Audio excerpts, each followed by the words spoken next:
I've been wrong all along. And some of the stuff that he will admit to having been wrong about, basic stuff.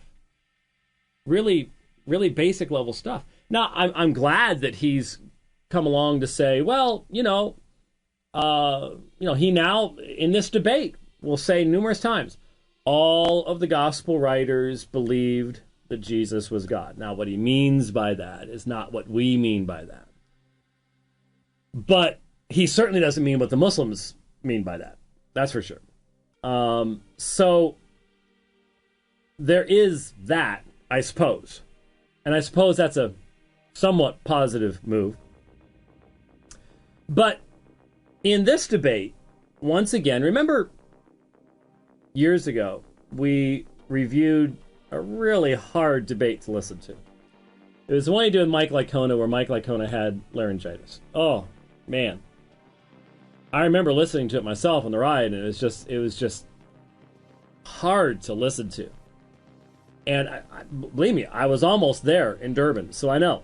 It's so frustrating to prepare for something and then your body lets you down. And that really was what was taking place there.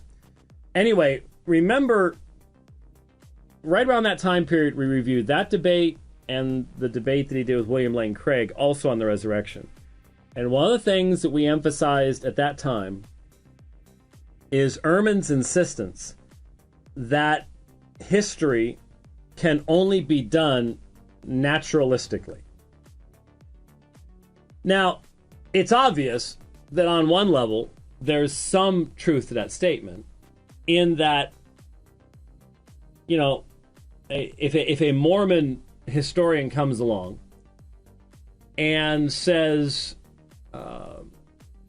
well, Joseph Smith had the first vision simply because Mormon scripture says so.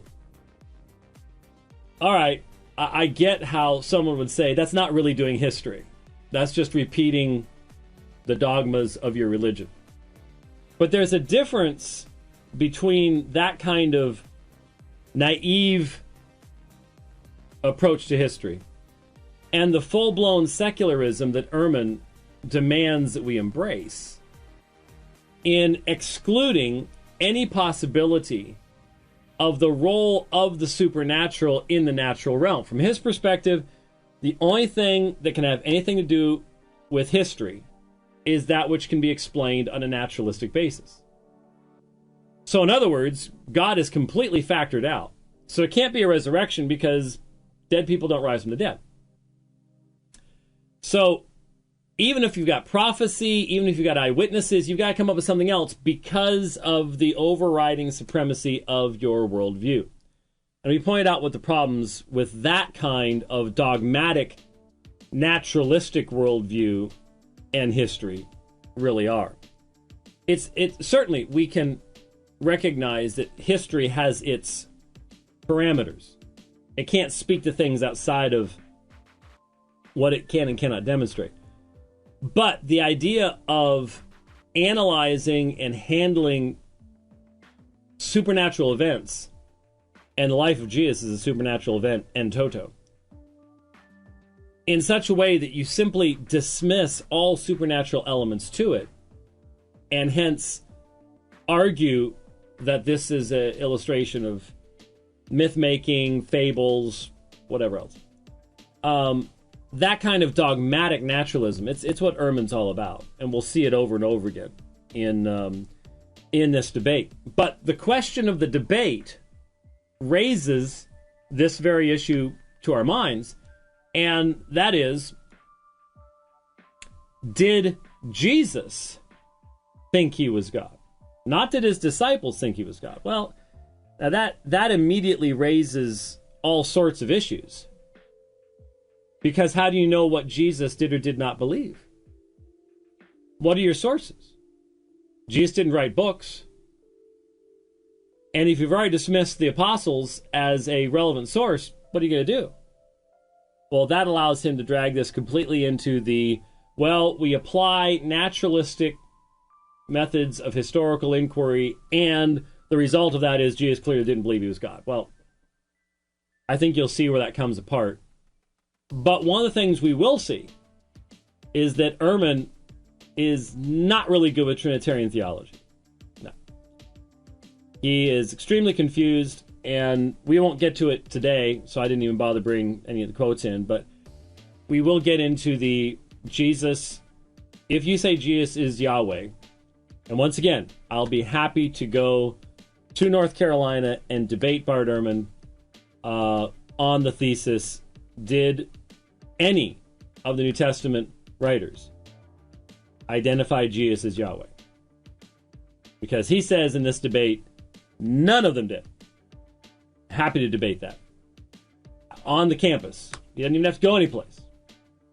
And I'm sure that'll still not happen. But anyways, we'll not get to that today, but that will come up in the course of the debate. All right?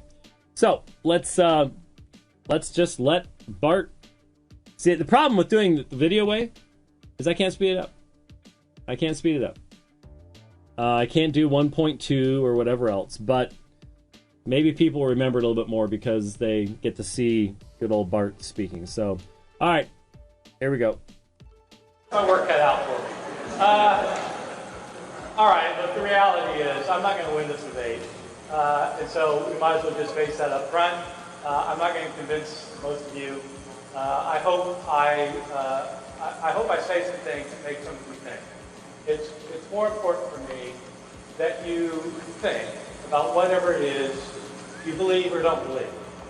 I personally don't care if you are a rabid fundamentalist, a committed evangelical, a wide-eyed liberal Christian, or a crazy agnostic.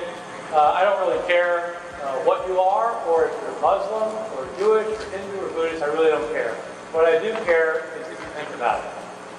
That if you have a reasoned position for your view, and that you don't simply accept the view that somebody else has fed you, and that you don't simply listen to people because they say things that you agree with, but that you're willing to disagree with what you learned in your home, from your parents, from your teachers, from your preachers, from your Sunday school teachers. That you are willing to disagree because you thought it through and you come to think, you know, I think I was wrong. That is a very painful thing to do. I myself have done it. I applied myself to study at Dallas Theological Seminary.